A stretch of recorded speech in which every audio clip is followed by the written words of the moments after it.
punya Tuhan yang besar, yang telah berjanji dan sanggup menggenapi imanku, bersepakat percaya saja.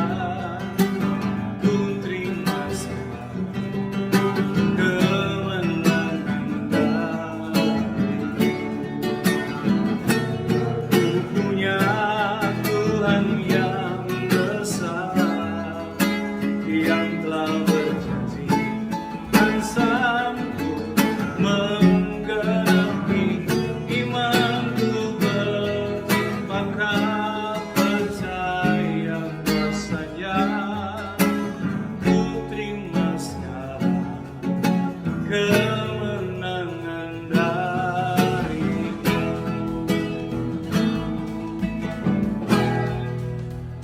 Haleluya. Pujian dan penyembahan adalah sesuatu yang sangat penting di mata Tuhan. Dan tentunya Alkitab mencatat bahwa Allah sedang mencari penyembah-penyembah yang hidup benar dan hidup dalam kebenaran.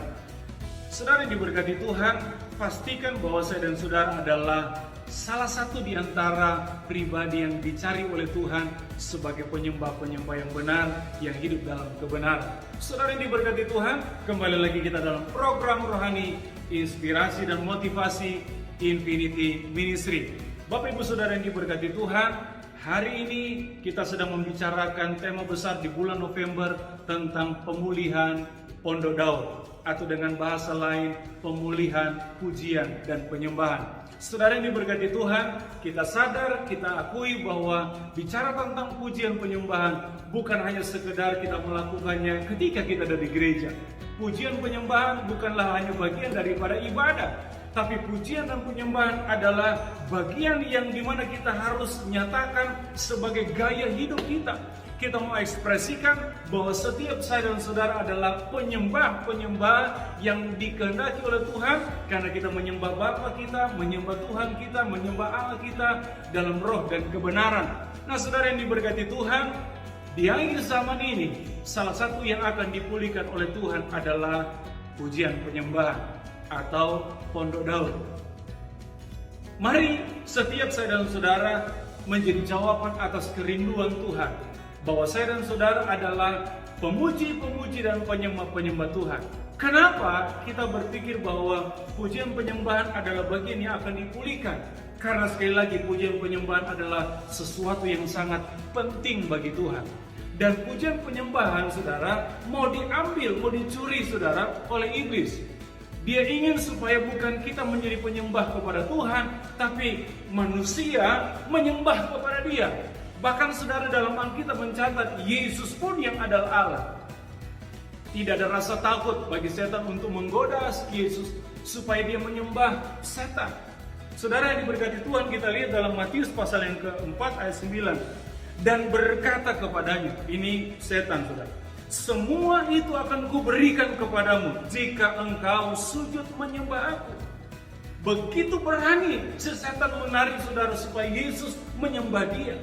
Dan saudara yang diberkati Tuhan, ternyata begini, hari-hari ini pun nyata bahwa iblis gencar untuk melakukan satu promo, melakukan satu hal yang membawa daya tarik supaya manusia bukan melihat Tuhan, bukan melihat kepada pencipta dan menyembah Dia, tapi melihat kepada setan dengan apa yang bisa dilakukannya.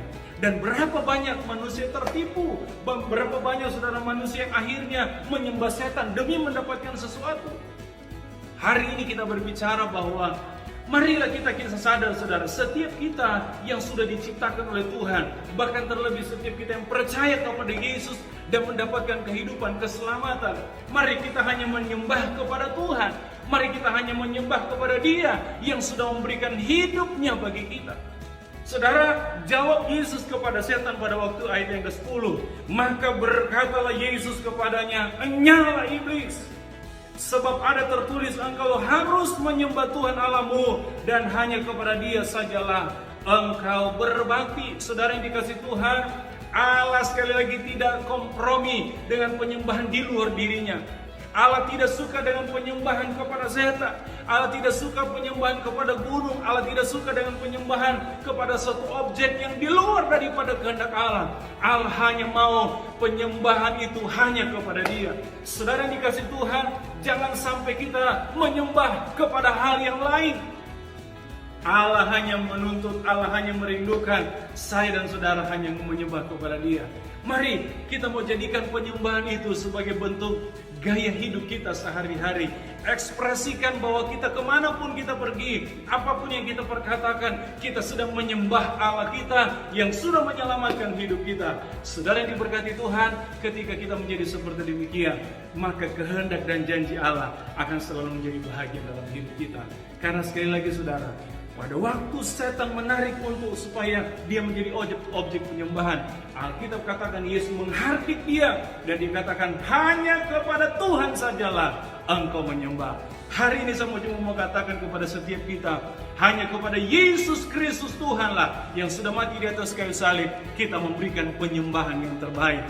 Dan ketika kita menjadi penyembahnya Tuhan, kita akan menikmati setiap janjinya Tuhan. Tuhan Yesus memberkati kita karena Tuhan Yesus mengasihi kita. Haleluya, haleluya.